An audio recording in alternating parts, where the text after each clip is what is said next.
ETV ప్రేక్షకులకి నమస్కారం. చెప్పాలని ఉంది కార్యక్రమానికి స్వాగతం. ఒకప్పుడు వారాల అబ్బాయిగా వీక్లీ హీరోగా పాపులర్ అయిన ప్రముఖ సినీ నటులు శ్రీ మాగంటి మురళీమోహన్ గారు.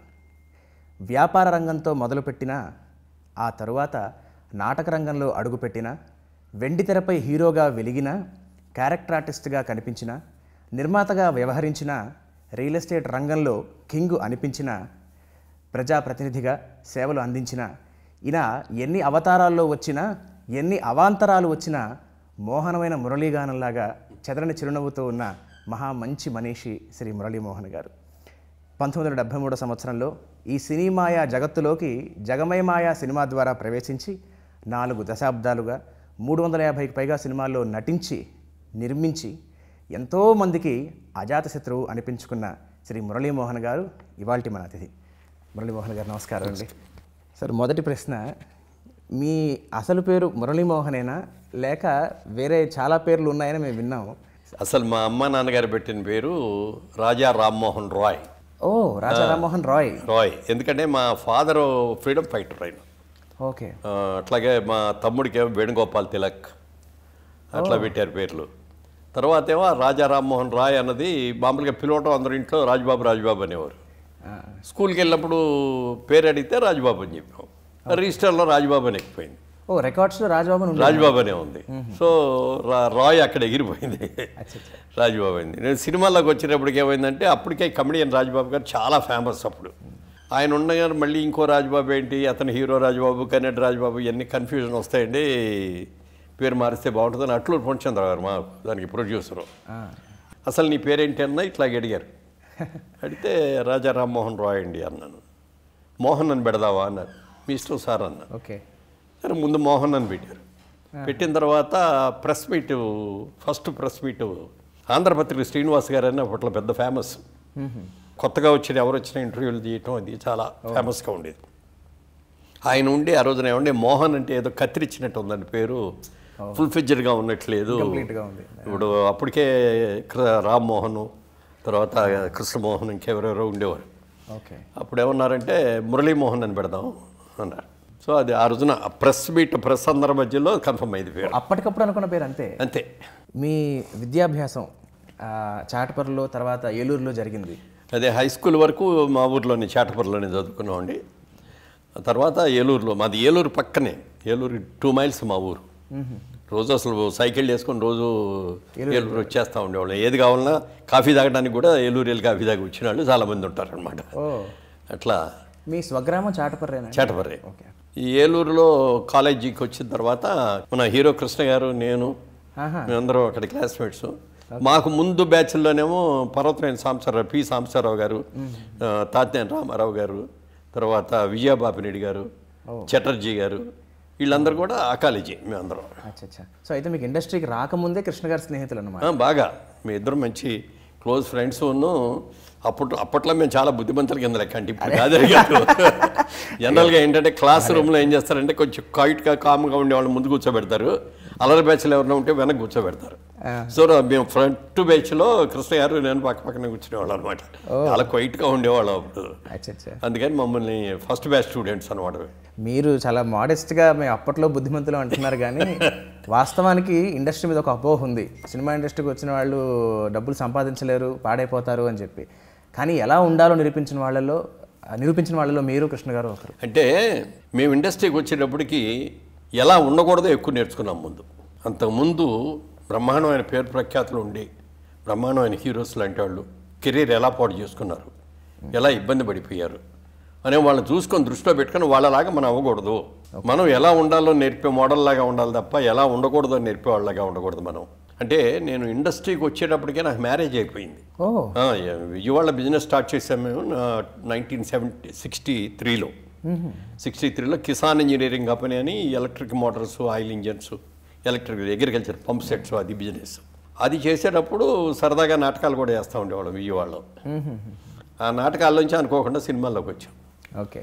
సరే, అసలు సినిమా బిజినెస్ అంత బ్రహ్మాండంగా జరుగుతుంది, దీన్ని వదిలి వెళ్ళటమా మళ్ళీ, ఇది సక్సెస్ఫుల్గా ఉంది కదా అని అనుకున్నప్పుడు డైరెక్ట్గా హీరో వచ్చింది, మనం ట్రై చేస్తే వచ్చింది కదా, అదే వచ్చింది, ఎందుకు వచ్చిందో వచ్చింది కదా, ఒక ట్రైల్ వేద్దాం అంటే నాటకాల్లోంచి మీకు సినిమాలోకి రావడం జరిగింది, అదే ప్రేరణ? అంటే అప్పటికే మాకు చాలామంది తెలుసు. ఇప్పుడు రామిరెడ్డి గారని, గుత్తా రామిరెడ్డి గారని డైరెక్టర్, ఇదివరకు పెద్ద డైరెక్టర్. ఓకే ఆయన మేమందరిదే ఒక ఊరే.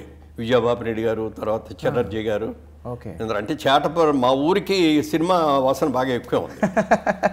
నాకైతే నేను ఎప్పుడు సినిమా యాక్టర్ అవ్వాలనే కోరిక కానీ నా ఆలోచన కానీ అస్సలు లేదు. ఎప్పుడు సరదాగా నాటకాలు మాత్రం వేసేవాడిని. ఓకే. అది చూసిన తర్వాత క్రాంతి కుమార్ గారు వీళ్ళందరూ కూడా, క్రాంతి కుమార్ కూడా మా క్లాస్మేట్, వాళ్ళందరూ వచ్చి రా అంట మొదలెట్టారు. నాకెందుకు రండి, ఇక్కడ బిజినెస్ చేసుకుంటున్నాను బాగుంది, మళ్ళీ ఇవన్నీ వదిలి అక్కడికి వెళ్ళి అక్కడ ఒకడికి ఇక్కడ ఒకటి వదిలేయండి అన్న. సరదాగా రావయ్యా అని చెప్పి మెడ్రాస్ తీసుకెళ్ళి ఫొటోస్ అవి తీశారు. ఓకే. ఆ ఫొటోస్ తీసి అట్టూరు పూర్ణచంద్రరావు గారు చూసి, అప్పటికేమో వాళ్ళు జగమమయ్య అని సినిమా తీయటం కోసమని అంతా ప్రిపేర్ అయిపోయారు, యూనిట్ అంతా రెడీ అయిపోయారు. కర్ణాటక రాష్ట్రంలో కూర్గు డిస్ట్రిక్ట్, అక్కడ మెర్కరా అని అక్కడ షూటింగ్ అనమాట. యూనిట్ వెళ్ళిపోయింది, ఆర్టిస్టులు ఫైనలైజ్ అవ్వాలి, అంటే హీరో ఫైనలైజ్ అవ్వాలి. అప్పటికేమో గిరిబాబుని హీరో అనుకొని విలన్ ఫైనలైజ్ అవ్వలేదని విలన్ కోసం వెతుకుతున్నారు. ఆ టైంలో ఇట్లా క్రాంతి కుమార్ గారు ఆఫీస్లో ఫోటోలు తీశారని తెలిసి ఆ ఫోటోలు తెప్పించుకొని చూశారు. ఆయన చూసి వెంటనే కావాలి ఈయన పిలిపించండి అన్నారు. సరే నేను వెళ్తే ఏంటి ఎక్స్పీరియన్స్ ఏమైనా ఉందా నాటకాలంటే, వేసానండి నాటకాలు చాలా వేసానండి. ఏం నాటకాలంటే పేర్లు అడిగారు. తాత్యాన్ రామారావు గారు, కన్నప్ప గారు వీళ్ళందరూ కలిసి కూర్చున్నారు అక్కడ. వాళ్ళందరూ కూర్చొని నన్ను కూర్చోబెట్టి అడిగారు. అడిగితే చెప్పా. ఒక్క మాట కూడా అడగలేదండి. ఒక డైలాగ్ ఎలా చెప్తావో చెప్పు అనేది కూడా అడగల. అడగకుండా వెంటనే చూసేసి మరి తప్పకుండా అయితే మా సినిమాలో హీరో అన్నారు అని వెంటనే బయలుదేరాలన్నారు.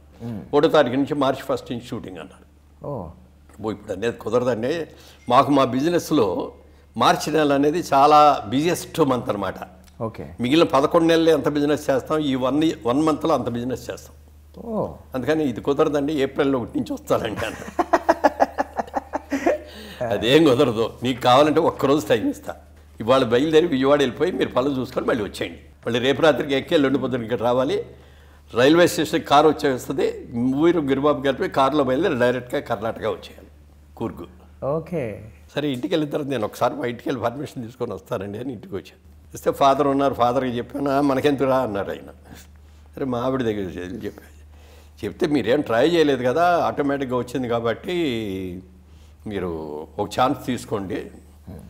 అయితే ఒక కండిషన్ ఉందన్నమాట. ఏంటి కండిషన్ అంటే, ఆ షూటింగ్ అవగానే మళ్ళీ వచ్చేసి బెజవాడ బిజినెస్ చూసుకోవాలి తప్ప ఆల్బమ్లు పుచ్చుకొని ఏ ఆఫీస్కి వెళ్ళకూడదు, ఎవరిని వేషం అడగకూడదు. అప్పటికే కొంచెం ఇది అలవాటు అయింది ఆ పద్ధతి, ఆల్బమ్స్ తిరగడం అప్పటికి స్టార్ట్ అయింది అన్నమాట. అసలు వెళ్ళకూడదు. షూటింగ్ ఉంటే అక్కడ ఉంటాం, లేకపోతే విజయవాడ బిజినెస్ చేసుకుంటాం, బిజినెస్ వదలకూడదు కదా. సరే అని అలాగే చేసాం. సినిమా రిలీజ్ అయింది. గిరిబాబు విలన్ను నేను. అప్పుడు దాకా హీరో గిరిబాబు అనేది విలన్ గిరిబాబు అయ్యాడు, నేను హీరో అయ్యాను. ఆ సినిమా రిలీజ్ అయిన తర్వాత, రిలీజ్ అవ్వకముందు నుంచే గిరిబాబుకి వేషాలు రావడం మొదలైంది. అప్పటికే ఆయన 3-4 ఏళ్ళు అక్కడ కొన్ని సినిమాలు, 1-2 సినిమాలు కూడా స్టార్ట్ చేసి సగంలో ఆగిపోయినాయి. సరే అతను ఉన్న ఎక్స్పీరియన్స్కి కానీ, తర్వాత విలన్ క్యారెక్టర్ అనేటువంటి చాలా సినిమాలు ఉంటాయి. హీరో అనేది డైరెక్ట్గా తొందరగా రాదు కదా. సరే అతనికి వచ్చినాయి. నాకు 1 ఇయర్ గ్యాప్ వచ్చింది సినిమా రిలీజ్ అయిన తర్వాత. 1 ఇయర్ తర్వాత సినిమాలు రావటం మొదలుపెట్టి దాసర్ గారు డైరెక్షన్లో మా ఫ్రెండ్ హనుమాన్ ప్రసాద్ గారు సినిమా తీశారు, తిరుపతి. ఆ తిరుపతి సినిమాలో రాజుబాబు హీరో. దాంట్లో ఒక ఇన్స్పెక్టర్ క్యారెక్టర్, నేను జయసుధ కాంబినేషన్. అది దాంట్లో వేసినప్పుడు ఆయన బాగా తరువుగా చూశారు నన్ను. అప్పుడు అంటే ఫ్రెండ్ అవటం వల్ల ప్రొడక్షన్ కూడా చూసేవాడు నేను. ఓహో, అంటే అప్పటికి బిజినెస్ కాస్త ప్రవేశం ఉంది కదా. అందుకని ఆ సినిమా కూడా కర్ణాటకలో తీశారు, బెంగళూరు, మైసూరులో తీశారు. ఓకే. ఎక్కడ పర్మిషన్ కావాలని చేసిన గబుక్కని వెళ్ళిపోవడం, మాట్లాడటం, తీసుకురావడం చూసిన యాక్టివిటీ చూసిను, నా సిన్సియారిటీని చూసి దాసర్ గారు చెప్పారు, నిన్ను మంచి హీరోని చేస్తానయ్యా, నాది బాధ్యత, నువ్వు బాగా ఇంట్రెస్ట్గా చేస్తున్నావు, బాగుంది అని చెప్పి అక్కడి నుంచి ఆ రోజున మాట ఇచ్చిన కాడి నుంచే కంటిన్యూస్గా ఇచ్చారు సినిమాలు. ఆయన మంచి మంచి క్యారెక్టర్స్ ఇచ్చాడు. ఆయన ఇవ్వటం మొదలుపెట్టిన కాడిచి చాలా సినిమాలు వచ్చినాయి. తిరుపతి దేవుడు అనుగ్రహం తిరుపతి సినిమాతో జరిగింది. బిజినెస్లోకి వెళ్ళాలనే ఒక ప్రేరణ ఎలా కలిగింది? మా కజిన్స్, మేనమావలు, మా బాబాయిలు వీళ్ళందరూ కూడా బిజినెస్లో ఉన్నారు. మా ఫాదర్ కూడా బిజినెస్లోనే ఉన్నారు. అప్పటికే ఆయన ఫ్రీడమ్ ఫైటర్, పాలిటిక్స్ మీద ఎక్కువ ఇంట్రెస్ట్ ఉండేది ఆయనకి, బిజినెస్ మీద సరిగ్గా కాన్సన్ట్రేషన్ ఉండేది కాదు. ఆదిలాబాద్ డిస్ట్రిక్ట్లో ఫారెస్ట్ కాంట్రాక్టర్ ఆయన. నేను చదువుకునే రోజుల్లో కూడా సమ్మర్ హాలిడేస్ రాగానే ఆదిలాబాద్ డిస్ట్రిక్ట్లో ఫారెస్ట్స్కి వెళ్ళిపోయి కాంట్రాక్ట్స్, వర్క్, చెట్టు కొట్టించడం, తీసుకురావటం, సేల్ చేయటం అవన్నీ చేసేవాడిని. అది చిన్నప్పటి నుంచి కూడా బిజినెస్ మ్యాన్ అవ్వాలనే ఆలోచన అనమాట. ఓకే. సరే ఫాదరు పాలిటిక్స్లో తిరగటం వల్ల కానీ ఏదైనా కానీ ఫైనాన్షియల్గా సఫర్ అయ్యాం ఒక స్టేజ్ వచ్చేటప్పటికి. అంటే ఇద్దరు సిస్టర్స్కి మ్యారేజ్ అది అయ్యేటప్పటికి ఫైనాన్షియల్గా జీరో అయిపోయాం. ఒక మంచి ఫ్యామిలీ బాగా ఇది ఉన్న దాంట్లో నార్మల్కి వచ్చేసింది. అప్పుడు ఉద్యోగం చేద్దామంటేనేమో డిగ్రీ లేదు, వ్యాపారం చేద్దామంటే డబ్బు. డిగ్రీ పూర్తవలేదు అప్పటికి? డిగ్రీ పూర్తవలా. కృష్ణ గారు పూర్తి చేశారు, ఆయన ఇద్దరం ఫెయిల్ అయ్యాం. ఇద్దరం ఫెయిల్ అయితే అప్పుడు 3 years డిగ్రీలో మళ్ళీ జాయిన్ చేసుకున్నారు అనమాట ఫెయిల్ అయిన వాళ్ళని. ఓకే. సో ఆయన దాంట్లో జాయిన్ అయిపోయి పూర్తి చేశాడు, నేనేమో ఇక వెళ్ళలేకటు. అప్పటికే మనసు అంతా దీని మీద ఉండేది. ఫాదర్ బిజినెస్ ఉందా అది చేస్తూ ఉండేవాడిని. తర్వాత అది కూడా క్లోజ్ అయిపోయింది. అప్పుడు ఖాళీగా ఉన్న టైంలో మా చిన్నాన్నగారు ఒక ఆయన, మా ఫాదర్ తోడలుడు, ఆయన విజయవాడ బిజినెస్ పెడుతూ వర్కింగ్ పార్ట్నర్గా కావాలి నువ్వు వస్తావా అన్నాడు. డెఫినెట్గా వస్తాను, నాకు అంతకంటే వేరే ఆప్షన్ కూడా లేదు అప్పుడు. ఇట్లా కిసాన్ ఇంజనీరింగ్ అని పెడుతున్నాము, ఆయనకి ఏలూరులో ఉంది ఆ షాప్ బిజినెస్ అదంతా, విజయవాడలో పెడుతున్నాం. దాంట్లో వర్కింగ్ పార్ట్నర్గా నువ్వు వచ్చేటట్టయితే నెలకు 100 రూపాయలు జీతం, 15 పైసలు లాభాల్లో వాటా, దాంట్లో వర్కింగ్ పార్ట్నర్గా షేర్స్ ఒక 3 years 4 years అయిన తర్వాత ఆయన నా షేర్ ఇచ్చేస్తాను, మీరు ఎవరు నువ్వు తీసుకుంటావు తీసుకో అన్నాడు. నా దగ్గర డబ్బులు ఉంటే ముందే పార్ట్నర్గా వచ్చేవాడు కదండి, లేదు కదా అన్న. సరే అప్పుడు మ్యారేజ్ అయిపోయింది. నా వైఫ్కి వాళ్ళు 5 ఎకరాల పొలం ఇచ్చారు. వస్తే ఆవిడ అందనమాట, నా పొలం అమ్మేస్తాను, ఆ డబ్బు తీసుకొని పెట్టుకొని మీరు పార్ట్నర్ అవ్వండి. వద్దొద్దు నీ పొలం నేను అమ్మటం ఏంటి, నథింగ్ డూయింగ్ అని ఆవిడ మొత్తం అంటే కన్విన్స్ చేసింది, నన్ను కన్విన్స్ చేసింది, పెద్దవాళ్ళని కూడా కన్విన్స్ చేసింది. అప్పుడు ఆ ల్యాండ్ అమ్మి ఆ డబ్బు తీసుకొని వెళ్ళి అందరూ 50% షేర్ హోల్డర్ని. ఇప్పుడు ఈ అమరావతి ఏరియా, ఆ ఏరియా మొత్తం అన్ని ఊళ్ళల్లో నాకు బాగా తెలుసు, అన్ని ఊళ్ళల్లోనూ నేను మోటార్ సప్లైస్ చేశాను అక్కడ. మరి అయితే ఈ బిజినెస్ వదిలేసుకుని మీరు కంప్లీట్గా మీకు సినిమాలోకి రావడం సాహసంగా అనిపించలేదా? అంటే 1 year గ్యాప్ అనిపించింది. మొట్టమొదట 1 year గ్యాప్ వచ్చిన తర్వాత మళ్ళీ వెళ్ళి నా బిజినెస్ చేసుకుంటానే ఉన్నాను. అప్పట్లో మోటార్ సైకిల్ ఉండేది అక్కడ విజయవాడలో, అది మొత్తం మీద పాత అయిపోయిందని చెప్పి ఏదో అమ్మేసాం సినిమాల్లోకి వచ్చిన కొద్ది రోజులకి. అప్పుడు సిటీ బస్సులో వెళ్ళేవాడిని. మా ఇంటి దగ్గర నుంచి 1 townలో ఉండేది షాపు, కాళేశ్వర మార్కెట్ దగ్గరలో. సిటీ బస్సులో వెళ్తా అంటే నా రోజు నా వెనక నుంచి ఎవరో కామెంట్ చేస్తారు, రేపు మోటార్ సైకిల్ మీద సినిమాల్లో యాక్ట్ చేసి వచ్చాడు. మోటార్ సైకిల్ అమ్మితే సినిమాల్లోకి వస్తుందా?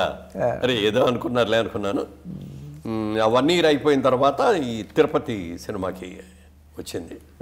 అక్కడి నుంచి గ్రాడ్యువల్గా ఇక ఆ సినిమా అయ్యే లోపలే సినిమాలు రావటం, ఒక స్టేజ్ వచ్చేటప్పటికి ఇక అసలు విజయవాడ వెళ్ళటానికి కూడా అవకాశం లేకుండా అయిపోయింది అన్నమాట. మీకు వీక్లీ హీరో అనే పేరు కూడా ఉంది కదా, అంటే ఒక సంవత్సరంలో 27 సినిమాలు రిలీజ్ అయ్యాయి. అసలు ఇది మామూలు విషయం కాదు. అసలు మీకు అది ఎలా సాధ్యమైంది? అన్ని సినిమాలు ఎలా మేనేజ్ చేయాలి? అప్పుడు నేను వచ్చేటప్పుడు మొదటి సినిమా వచ్చేటప్పటికి నాకు 32 ఏళ్ళు. కానీ వాస్తవానికి ఒక మంచి విషయం, అది మీ అదృష్టమో మరి మీరు చక్కగా ప్లాన్ చేసుకున్నారో తెలియదు, ఎప్పటికీ మీ వయసు తెలియదు. నిజంగా మీరు 32 ఇప్పుడు చెప్తే తెలుస్తుంది, కానీ అప్పటికి 32 నిమిషం తెలియదు. అప్పుడు నేను అనుకున్నది ఏంటంటే మ్యాక్సిమం మనం 15 ఏళ్ల కంటే ఎక్కువ ఉండదు కెరియర్. ఓకే, ఈ 15 ఏళ్ళు మనం ఎంత మ్యాక్సిమం చేయాలో అంతా చేసేద్దాం అని రోజు 2 షిఫ్ట్లు చేసేవాడిని. మార్నింగ్ 9 to 6 ఒకటి చేస్తే 6 to 1 6 to 2 ఒకటి చేసేవాడిని. అంటే అట్లా వచ్చే సినిమాలు ఎవరిని కాదని లేకపోయేవాళ్ళం. అట్లా వీక్లీ సినిమా ఇందాక మీరు అన్నట్టుగా ఎవ్రీ ఫ్రైడే ఒక సినిమా ఉంటుంది.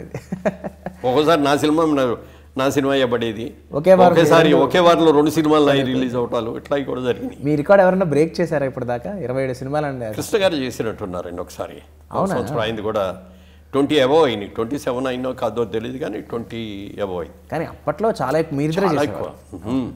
మీ సొంత బ్యానర్ మీద మీరు ఎన్నో సినిమాలు నిర్మించారు, కానీ ఫస్ట్ సినిమా గిరిబాబు గారి ద్వారా జరిగింది. అసలు ఆ కథాంశం ఏమిటి అసలు? అలా అంటే ఆ సినిమాకు ముందు మళలై పట్టాళం అని తమిళ్లో సినిమా రిలీజ్ అయింది, బాలచంద్ర గారు తీశారు. ఓకే, డైరెక్షన్ ఏమో లక్ష్మి గారు డైరెక్ట్ చేశారు. బాలచంద్ర గారు నిర్మాతగా, లక్ష్మి గారి డైరెక్షన్. ఆ సినిమా చూసాం, చూస్తే నాకు బాగా నచ్చింది. అది ఇంగ్లీష్లో ఒక సామెత ఉంది, your children my children are quarrelling with our children. అందులోనే నేను విడో అయ్యారు, నాకు 6 పిల్లలు. సరతికేమో విడో, ఆవిడకి 5 పిల్లలు. ఇద్దరి మధ్యలో లవ్, పెళ్లి చేసుకొని కాపురం పెడితే ఇక వీళ్ళు వాళ్ళు తగాదలు, గొడవలు, అల్లర్లు, అది చివరికి ఎట్లా కాంప్రమైజ్ అయ్యి ఎలా చేశారు అనే దాని సబ్జెక్ట్ మొత్తం కామెడీగా ఉంటుంది. అది చూడగానే నాకు నచ్చింది. ఇది బాలచంద్ర గారిని వెళ్ళి అడిగా, ఈ సినిమా నాకు తెలుగు రైట్స్ కావాలని అంటే తీసుకోండి అన్నారు. మరి మీరు లక్ష్మి గారే డైరెక్షన్ అంటే లక్ష్మి చేయదు అన్నారు. మేము కూడా కవర్ చేస్తే నేనేదో ఒక సినిమా చేయాలని చేశాను తప్ప నా కెరీర్ అది కాదు కదా, నా కెరీర్ ఆర్టిస్ట్ కానీ అని చెప్పి ఆవిడ చేయనంది.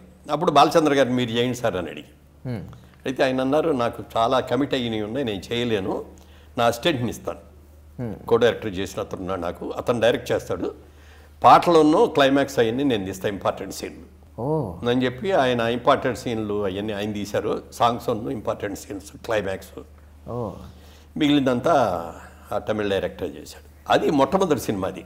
అప్పుడు మురళీ చిత్ర అనే బ్యానర్తో మొదటి సినిమా తీసాం, అది రామదండు తెలుగు. ఆ రామదండు తీసిన తర్వాత అది బాగానే ఆడింది.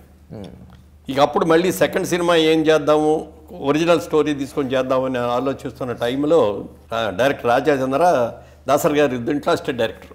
ఓకే. సో అతన్ని చూస్తే నాకు అనిపించింది రాబోయే రోజులు ఇతను పెద్ద డైరెక్టర్ అవుతాడు, మంచి రైటింగ్ కెపాసిటీ ఉంది, అతనికి నాటకాల అనుభవం కూడా ఉంది, డైలాగ్ ఎలా చెప్పాలో ఎలా యాక్ట్ చేయాలో కూడా చేసి చూపిస్తూ ఉండేవాడు. సరే విజయబాబురెడ్డి గారి దగ్గరికి తీసుకెళ్ళి అతన్ని, బాబురెడ్డి గారు ఇది చాలా మంచి డైరెక్టర్ అవుతాడు ఇతను, ఏదైనా అవకాశం ఉంటే ఇవ్వండి అన్న. అంటే ఆయన బొమ్మరిల్లు సినిమాకి అతను డైరెక్షన్ చేసి నేను హీరో అతను డైరెక్టర్, అది పెద్ద హిట్ అయింది. అప్పుడు ఆయనతో అన్నమాట మంచి సబ్జెక్ట్ చూడండి, కొత్త సబ్జెక్ట్ చేద్దామని. ఓకే. ఎన్నో రకరకాలు చూసాం. చివరికి ఒక రోజున వచ్చి సార్ విజయ మ్యాగజైన్లో కామరాజ్ కథ అని ఒక నవల వచ్చిందండి, చిన్న నవల, బాగుంటుందండి అన్నాడు. సార్ చెప్పు అంటే చెప్పాడు కథ అంతా. చెప్పగానే నాకు బ్రహ్మాండంగా నచ్చి చేసేద్దాం అనుకుంటా ఉండగా ఏమైందంటే గిరిబాబు, ఇందాక మీరు అడిగారే, గిరిబాబు జైవేరి బ్యానర్ గిరిబాబుది, ఈ జైవేరి అనే బ్యానర్ గిరిబాబుది. అప్పటికి దేవతలారా దీవించండి ఒకటిను, కృష్ణ గారి హీరోగాను గిరిబాబు ఇద్దరు హీరోలుగా ఒక సినిమా చేశారు, దాని పేరు ఏదో ఉంది, 2 సినిమాలు చేశారు. మాగంటి వెంకటేశ్వరరావు అని అతను ప్రొడ్యూసరు, గిరిబాబు సమర్పించు అని చెప్పి వాళ్ళిద్దరు కలిసి చేశారు. ఓకే.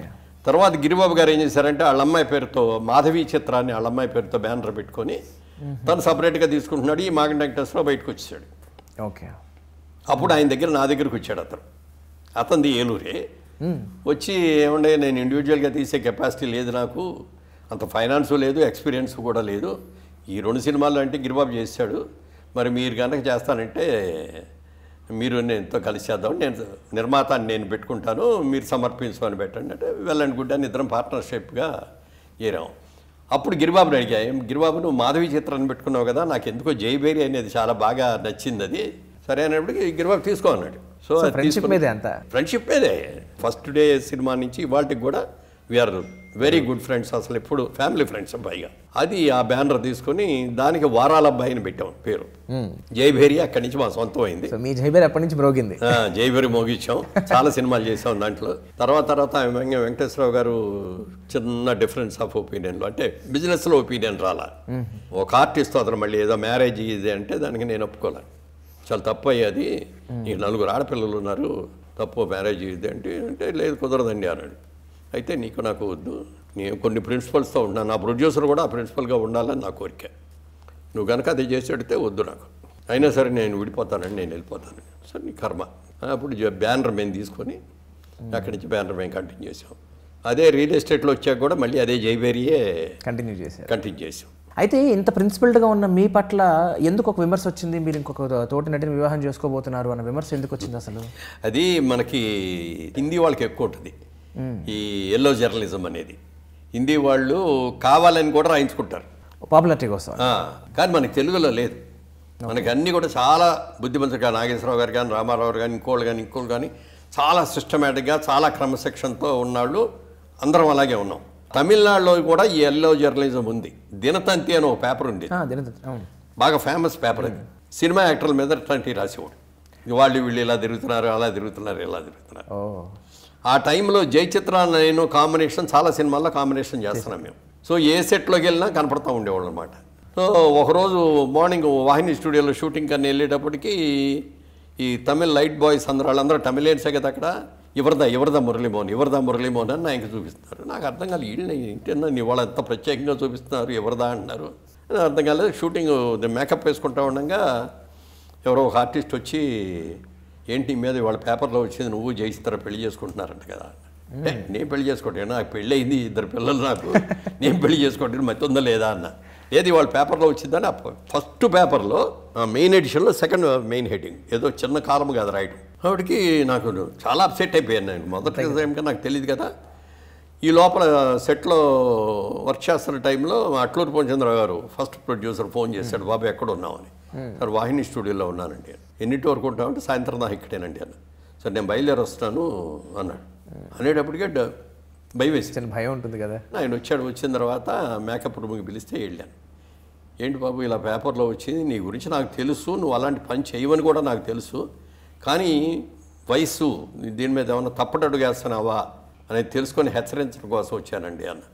ఏమంటే అలాంటి పొరపాటు నేను ఎప్పుడు చేయనండి, పైగా మీరు ఇంట్రడ్యూస్ చేశారు కాబట్టి మీరు ఇచ్చిన ప్రసాదం కాబట్టి ఇది మీకు వెంటనే వచ్చే పని చేయనండి, నేను పొరపాటును కూడా ఇలాంటి పని చేయనండి అని చెప్పాను.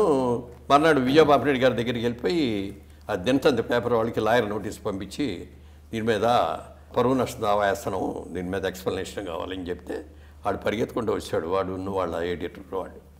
సారీ అండి పొరపాటు అయిపోయింది, వాడు ఎవడో జర్నలిస్టు, వాడు తెలియక రాశాడండి, వెరీ సారీ అండి అన్న. అయితే కండెమ్ చేస్తూ రాయండి. కండెమ్ చేస్తూ రాశారు. అది ఎట్లా, ఇదేమో మెయిన్ హెడ్డింగ్లో, సెకండ్ మెయిన్ హెడ్డింగ్లో ఫస్ట్ పేజ్లో వచ్చింది, అది లోపల 4వ పేజీలో 5వ పేజీలో సింగిల్ కాలంలో వేసాడు. ఎవడు చూస్తాడు? సరే దానికి తగ్గట్టు ఏమో దాసర్ గారు వీళ్ళందరూ కూడా ఇవన్నీ సినిమాల్లో మామూలు అయ్యా పట్టించుకోకూడదు అన్నారు. సరే వదిలేసి. సినిమా ఇండస్ట్రీకి సంబంధించి ఇండస్ట్రీ హైదరాబాద్కి రాక ముందర, హైదరాబాద్కి వచ్చిన తర్వాత అని చెప్పాలి. సో ఆ కాలంలో అసలు పరిస్థితులు ఎలా ఉండేవి అండ్ మీరు హైదరాబాద్కి రావడానికి మీకు ప్రేరణ ఎలా కలిగింది? అంటే అప్పటికే ఇంకా కంప్లీట్ షిఫ్ట్ అవ్వలేదు ఇండస్ట్రీ మొత్తానికి. కంప్లీట్ కదా, అసలు షిఫ్టింగ్ కూడా మొదలవ్వాలి. అప్పటికి నాగేశ్వరరావు గారు చేశారు, ఎన్టీ రామారావు గారు స్టూడియో కొట్టారు, అంతవరకే తప్ప ప్రొడక్షన్స్ అన్నీ అక్కడే జరిగాయి. కాకపోతే ఏంటంటే దాసర్ గారు లాంటి వాళ్ళు డైరెక్ట్ చేసే చిన్న చిన్న సినిమాలన్నీ కూడా ఇక్కడ అవుట్డోర్లన్నీ ఇక్కడ తీసేవాళ్ళం. అప్పుడు 50,000 అంత సబ్సిడీ ఇచ్చేవారు ఆంధ్రదేశంలో చేస్తే. ఆ 50,000 సబ్సిడీ కోసమని ఇక్కడికి వచ్చేసేవాళ్ళం షూటింగ్. ఓకే. ఆంధ్రదేశంలో కానీ ఇప్పుడు మేము ఏలూరులో కొన్ని తీసాం, బొమ్మరిల్లు, విజయ, బొట్టుగాటిక, వారాల అబ్బాయి, ఇవన్నీ కూడా ఏలూరు దగ్గర. అప్పుడు ఏంటంటే ఒక విలేజ్కి వెళ్ళిపోయేవాళ్ళం, ఆ విలేజ్లోనే ఉండేవాళ్ళు అందరూ. హోటల్స్ గిటల్స్ అనేది లేకుండా విలేజ్లో హౌసెస్లో ఉండిపోయి అక్కడే ఒక మెస్ పెట్టేవారు, అక్కడే ఉండి చేయటం. 20 రోజులు 4 రోజులు అక్కడ ఉంటాం, సినిమా చూస్ చేసుకోవడం, వచ్చేయడం, స్టార్ట్ టు ఫినిష్ చేసుకురావటం అనమాట. అలా హైదరాబాద్ కూడా ఫ్రీక్వెంట్గా వచ్చేవాళ్ళం. ఆ సందర్భంగా ఇక్కడ పరిచయాలు ఇదైనాయి. తర్వాత మళ్ళీ షూటింగ్ అవగానే మళ్ళీ మెడ్రాస్ వెళ్ళిపోవటమే. ఓకే. ఎప్పుడైతే ఇక్కడ షిఫ్ట్ అవటం మొదలుపెట్టిందో అప్పుడు 93లో నేను షిఫ్ట్ అయ్యా అక్కడి నుంచి ఇక్కడికి. అప్పుడు జస్ట్ ప్రాసెస్లో ఉంది. 3 years పట్టింది షిఫ్ట్ అవడానికి. మీ గురువుగారు దాసరి నారాయణరావు గారితో మీకున్న అనుబంధం గురించి, మధురమైన జ్ఞాపకాలు మీకు బాగా గుర్తుండేవి ఆయనతో సంబంధించి? ఇవాళ దాసరి నారాయణరావు గారు అనే వ్యక్తి లేకపోతే మురళీమోహన్ అనే వ్యక్తి లేడు. ఆ తిరుపతి సినిమా రోజున ఆయన నన్ను చూడటం, నేను ఎంత సిన్సియర్గా చేస్తున్నాను, ఏదో నేనే పెద్ద మహానటుడని నేను ఇప్పటికీ కూడా చెప్పుకోను. నేను ఐఎమ్ యావరేజ్, ఇప్పుడు సగటు నటుడు నేను. నా పర్సనాలిటీ కానీ, నా పర్సనాలిటీ కూడా సగటు పర్సనాలిటీ. అలాంటి నన్ను మోల్డ్ చేసింది ఆయన. ఎందుకంటే ఆయన డ్రామా ఆర్టిస్ట్గా డ్రామాల్లో వేసిన వ్యక్తి, సినిమాలలో అన్ని విభాగాలు రచయితగా, డైరెక్టర్గా, ఇంకా ఎన్నో రకాలుగా చేసిన వ్యక్తి కాబట్టి ఏదైనా సీన్ ఆయన చదివి వినిపించగానే బ్రహ్మాండంగా చదివి వినిపించేవారు ఆయన. తర్వాత ఏదైనా చేసేటప్పుడు సార్ ఇది ఎలా చేయాలో ఒకసారి మీరు చేసి చూపించండి అనేవాడిని. అయితే ఆయన చేసి చూపించేవారు. సార్ నేను చేసిన తర్వాత బాగుంటే వెరీ గుడ్ అనేవారు, లేకపోతే ఇదిగో అలాగది ఇంకా ఇలా చేయి అని చెప్పి అలా ట్రైనింగ్ ఇచ్చారు ఆయన. ఒక ప్రిన్సిపాల్ లాగాను, నేను ఒక స్టూడెంట్ లాగాను. అది నాకు బాగా హెల్ప్ చేసింది. నాటకాల అనుభవం ఒకటి, ప్లస్ దాసర్ గారు లాంటి వ్యక్తి గైడెన్సు. తర్వాత ఏమో ఆయన సినిమాలన్నింటిలో నాకు వేషం దాదాపు 35 సినిమాలు ఎన్నో చేశాను ఆయన సినిమా. ఒక నటుడిగా ఒక కోణం అయితే, ఒక నిర్మాతగా కూడా మీరు దాదాపు 20 సినిమాలు చేశారు. ఒక నిర్మాతగా మీరు ఎదుర్కొన్న ముఖ్యమైన సమస్యలు ఏమిటి? సమస్యలుగా అసలు ఏమీ రాలేదు మాకు నిర్మాతగా. ఎందుకంటే మొదటి నుంచి నాలో ఆ బిజినెస్ లక్షణాలు ఉండటం మూలంగా మనం ఎంతసేపు సినిమాలోనే యాక్ట్ చేస్తున్నాము, అక్కడ బిజినెస్ క్లోజ్ చేసి వచ్చాం, మనం ఇక్కడ కూడా బిజినెస్ చేయాలి దీన్ని సినిమాలోనే అని అనుకొని అప్పుడు ఏం చేసామంటే, బిగినింగ్లో నాకు నచ్చిన సినిమాలు ఏమైనా ఉంటే అది కృష్ణా జిల్లానో వెస్ట్ గోదావరినో జిల్లా కొనుక్కుంటేవాడిని రైట్స్. అంచెలంచెలుగా మొదలుపెట్టారు. చేస్తే అవి కొంచెం సక్సెస్ఫుల్గా ఆడినాయి. ఆ తర్వాత మనమే సినిమాలు తీస్తే బాగుంటుంది కదా, మనం కొంచెం మంచి క్యారెక్టర్లు చేసుకోవడానికి వీలవుద్ది. ఫస్ట్ రామదండి చేసాం, రామదండి సక్సెస్ అయింది. తర్వాత వారాల అబ్బాయి చేసాం, అది సక్సెస్ అయింది. అక్కడి నుంచి రెగ్యులర్గా మంచి సినిమాలు అదర్ లాంగ్వేజ్లో, కన్నడలో కానీ, తమిళ్లో కానీ, మలయాళం కానీ, లేకపోతే హిందీ కానీ ఏమైనా మంచి సినిమాలు దొరికితే అవి కొనుక్కోవటం, రీమేక్ చేసుకోవటం. మీరు తెలుగు కాకుండా కన్నడలో కూడా సినిమా చేసినట్టు నిర్మాతగా కూడా. ఎంతే ಹೇಳಿದ್ರೆ ಕೇಳಬೇಕು అని, అంటే పెళ్ళాన్ని చెప్తే వినాలి అన్నదాన్ని కన్నడ వెర్షన్ కూడా చేసాం. అయితే 2005లో అనుకుంటా అతడు సినిమా చేసిన తర్వాత మరి మీరు ఇప్పటిదాకా సినిమా చేయకపోవడానికి గల కారణం ఏమిటి ముఖ్యంగా? అంటే పరిస్థితులు కొంచెం మారినాయి, బడ్జెట్లు విపరీతంగా పెరిగిపోయినాయి. ఇదివరకు సినిమా తీస్తే నిర్మాత ఒక డిస్ట్రిబ్యూటరు అది ఉంటాం, వచ్చిన దాన్ని నలుగురు పంచుకునేవారు. లాభం వచ్చిన నలుగురు పంచుకునేవారు, నష్టం వచ్చిన నలుగురు. ఒక సినిమా పోయినా కూడా నెక్స్ట్ సినిమా తీయడానికి డిస్ట్రిబ్యూటర్ పెట్టుబడి ఇచ్చేవాడు, మళ్ళీ అది తీసుకొని మళ్ళీ నిలబడేవాళ్ళం. హీరోలు కూడా పిలిచి మళ్ళీ మీరు లాస్ట్ టైం సినిమా తీశారని దెబ్బతిన్నారు రండి అని చెప్పి అట్లా కృష్ణ గారు ఎంతమందికి ఇచ్చాడు. వాళ్ళకి కొబ్బరికాయ దగ్గర నుంచి ప్రతి రూపాయి కూడా ఆయనే ఫైనాన్స్ని పిలిచి మాట్లాడి ఇప్పించి వాళ్ళతో సినిమాలు మొదలుపెట్టి అలా నిలబెట్టాడు ఆయన, మహానుభావుడు ఆయన. ఇప్పుడు రిస్క్ కూడా ఎక్కువైపోయింది. లాభం వస్తేనో నలుగురు పంచుకోవడానికి ఉన్నారు, నష్టం వస్తే మొత్తం నిర్మాత ఇది చేయాలి. ఇప్పుడు 10 సినిమాలు సక్సెస్ఫుల్గా తీసి 11వ సినిమా ఫెయిల్ అయిందంటే మొత్తం అవుట్ ఇవాళ ఉన్న పరిస్థితులు. సరే ఈ వయసులో మనం రిస్క్ తీసుకోవటం కరెక్ట్ కాదు. ఇవాళ కంట్రోల్ పోయింది సినిమా మీద, తర్వాత చూద్దాంలే. ఇప్పుడు తర్వాత రెమ్యూనరేషన్ ఒకళ్ళ మీద ఒకళ్ళు పెంచుకుంటూ వెళ్ళారు. ఆ రోజుల్లో ఇండస్ట్రీ అంత కట్టుదిట్టంగా ఉండడానికి కారణం ఏంటంటే ఒకసారి ఎన్టీ రామారావు గారు నాగేశ్వరరావు గారు ఒక మీటింగ్ పెట్టుకున్నారు ఇద్దరు. పెట్టుకొని బ్రదర్ మన తెలుగు ఇండస్ట్రీ అనేది చాలా లిమిటెడ్ ఇండస్ట్రీ, మనకి ఆంధ్రాలోనే ఆడుతుంది తప్ప ఇంకెక్కడ ఆడో, తమిళనాడులో కొంచెం ఆడినా, అటు వెస్ట్ బెంగాల్ కొంచెం ఆడినా కొద్దిగానే వస్తాయి, అంతకంటే రాదు. మనం మిగిలిన వాళ్ళలాగా పోటీ పడిపోయి మనం రెమ్యూనరేషన్ పెంచుకుంటే నిర్మాత సినిమా తీయలేడు, నష్టపోతాడు. అందుకని నువ్వు నేను 50,000కి మించి తీసుకోకూడదు, ₹1 కూడా రెమ్యూనరేషన్. ఆ రోజుల్లో 1,00,000 కావాలన్నా ఇచ్చేవారు, 2 లక్షలు కావాలన్నా ఇచ్చేవారు ఆయనకి. మనం 50,000 మించి తీసుకోకూడదు. మనం 50,000లో ఉంటే హీరోయిన్లు కూడా 40,000, 30,000లో ఉంటారు, క్యారెక్టర్ యాక్ట్లో 25,000లో ఉంటారు, కమెడియన్స్ 10,000లో ఉంటారు అని చెప్పి ఒక సిస్టమ్ పెట్టుకొని ఆ సిస్టమ్ కట్టుదిట్టంగా ఉంచారు. అది చాలా గొప్ప విషయం. చాలా తర్వాత ఏమైపోయింది, ఒకళ్ళకొళ్ళు ఆయన ఎంత తీసుకుంటాడా, నాకు ఎంత కావాలి, ఇదిగో నా సినిమా సూపర్ హిట్ అయింది, ఇంత కలెక్ట్ చేసింది అని దానికంటే ఎక్కువ అడగటం. అలా ఒకళ్ళొకళ్ళు నుంచి ప్రొడక్షన్ పెరిగిపోయింది. 30 రోజుల్లో సినిమా తీసేవాళ్ళం. వాళ్ళు 6 నెలలు, సంవత్సరం పడుతుంది ఒక సినిమా మొదలు పెడితే. అతని సినిమాలో మాది క్లైమాక్స్ ఫైట్ 27 రోజులు చేశారు, ఒక్క ఫైట్. దానికోసం ఇంగ్లాండ్ నుంచి కెమెరాలు తెప్పించారు, 25 కెమెరాలు తెప్పించారు దానికోసం. ఎంత సినిమా ఖర్చు అవుతుంది, ఎన్ని రోజులు అవుద్ది, ఎప్పుడు పూర్తి అవుద్ది, ఎప్పుడు రిలీజ్ చేస్తాం అనేది కూడా తెలియకుండా చేసాం ఆ సినిమాని. ఒకటి సినిమా పరంగా మాత్రం చాలా అద్భుతంగా చేశారు. అందులో దాని గురించి నో డౌట్. అందులో డైలాగ్స్ కానీ, కామెడీ కానీ, టెక్నికల్ వాల్యూస్ కానీ అద్భుతంగా ఉన్నాయి. దాని గురించి కాదు అసలు. అంటే మనం ఒక బడ్జెట్ వేసుకోవాలి దేనికైనా సరే, ఆ బడ్జెట్కి మించకూడదు. బడ్జెట్ కంటే ఒక 10% అటు ఇటు అవ్వచ్చు తప్ప బడ్జెట్ మీద 100% ఎక్కువ అవటం, లేకపోతే 3 నెలల్లో తీస్తామని సినిమా సంవత్సరం పట్టడం అట్లాంటివి అవ్వకూడదు కదా. ఒక్క సినిమా ఫెయిల్ అయినా మనం తట్టుకోలేము. సరే పైగా ఇప్పుడు వద్దులే, మనం బిజినెస్లో అప్పటికి రియల్ ఎస్టేట్ బిజినెస్లో కాన్సన్ట్రేషన్లో ఉన్నాం, ఇక వద్దులే అని అనుకున్నాం అనమాట. దానికి తగ్గట్టు అనుకోకుండా నాకు ఇష్టం లేకుండా కూడా రాజకీయాల్లో దూరటం. అది ఎన్టీ రామారావు గారు ముఖ్యమంత్రిగా ఉన్నప్పుడు ఒక రోజున పిలిచారు ఆయన. అప్పుడు ఇంకా చెన్నైలోనే ఉన్నాం. ఫోన్ చేశారు ఆయన ఇక్కడ హైదరాబాద్ నుంచి, మురళి ఎక్కడున్నావు అన్నారు. మెడ్రాస్లో ఉన్నానండి అన్న. రేపు మార్నింగ్ ఒకసారి రాగలవా అన్నాడు. వస్తానండి అని మార్నింగ్ వచ్చాను. మార్నింగ్ ఫ్లైట్కి వచ్చి డైరెక్ట్గా ఆయనకే హ్యాబిట్స్లో ఉండేది ఇల్లు, అక్కడికి వెళ్తే అదే రాజమండ్రి పార్లమెంట్ సీటు నువ్వైతే బాగుంటుందని మేము అందరం డిసైడ్ చేసాం. నువ్వైతే ఎవరికి కాంట్రవర్సీ లేకుండా ఉండే మంచి క్యాండిడేట్గా అక్కడ లోకల్ నాయకులు కూడా అడిగారు. సార్ నాకు షాక్గా ఉంది మీరు ఇది చెప్తే. నెంబర్ 1 నాకు పొలిటికల్గా ఇంట్రెస్ట్ లేదు, నెంబర్ 2 సినిమా వాళ్ళు ఎవరో కూడా ఒక పార్టీకి అంకితం కాకూడదు అని అనుకున్నాం. నాకు అసలు దెబ్బ తిరిగిపోయింది సార్, నాకు ఒక 4 రోజులు టైం ఉండి ఆలోచించుకొని వచ్చి చెప్తాను అన్న. సరే బ్రదర్ ఆలోచించుకొని రండి, ఆలోచించుకొని వచ్చి ఓకే చెప్పండి అన్నాడు. సరే మెడ్రాస్ వెళ్ళిపోయాను. వెళ్ళి అక్కడ ఫ్యామిలీ మెంబర్స్తో కానీ ఫ్రెండ్స్తో కానీ అందరితో మాట్లాడతాను. అందరూ వద్దన్నారు. 4వ రోజు వచ్చి క్షమించండి సార్, మీరు చాలా పెద్ద ఆఫర్ ఇచ్చారు, ఎవరో అడిగితే అన్నారు ఆయన 300 మంది కావాలని ఎంటపడతా అంటే వాళ్ళందరూ కాదు నీకు పిలిచాను అయ్యా, నీకు ఇస్తున్నాను అన్నాడు.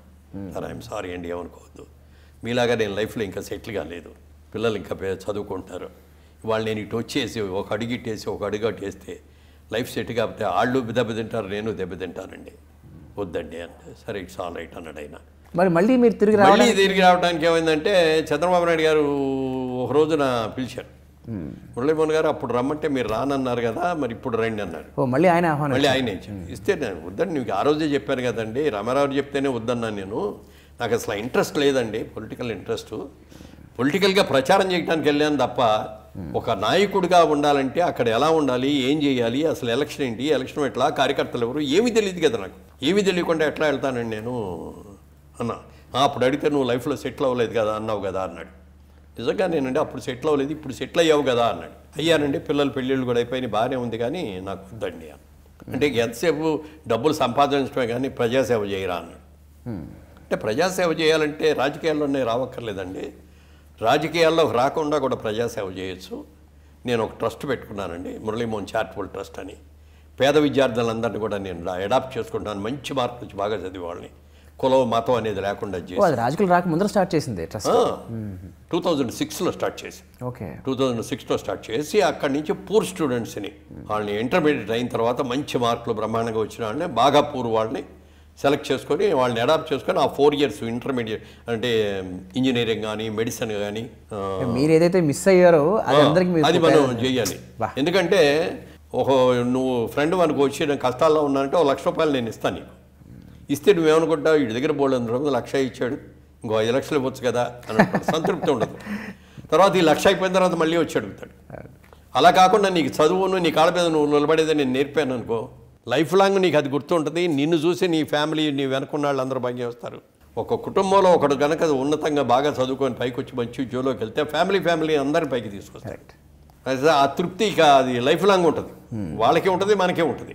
దాదాపు అప్పటికే 1000 మందిని అడాప్ట్ చేసుకున్నప్పటికి అందరూ డాక్టర్లు, ఇంజనీర్లు, ఐఐటి. బిఫోర్ 2009 మీరు రాకముందర ఇది రాకముందే అప్పటికే 1000 అయిపోయారు. ఓకే చేస్తున్నానండి, నాకు చాలండి, అది మించిన తృప్తి ఒక్కర్లేదండి అని చెప్పేసి వచ్చేసాను, ఇంటికి వచ్చాను.